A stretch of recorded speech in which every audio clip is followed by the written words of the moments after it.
रिक्षाचे पण भाडे वाढले, टॅक्सी आता झेपत नाही, बसमध्ये पण गर्दी आहे. चालत जाऊया, धावत जाऊया, आयटम बघूया, सरकाराची आईची गाण, आईची गाण, आईची गाण, आईची गाण. अरे आईचा आईचा गो, अरे आईचा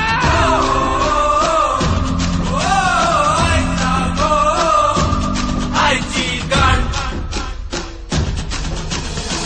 ट्रेन मध्ये कसे घुसणार, घुसले तर गुड गांड मारणार, गर्दीमध्ये येतो खूप त्रास, बाजला कोणी घेणार कोण वास. पाठीवर पाणी भरेल, जेव्हा जोरात पाऊस पडेल, गटरात माझा पडेल, बायको डोक्याची आहे नव्हे. सर्व एकत्र चालत जाऊया,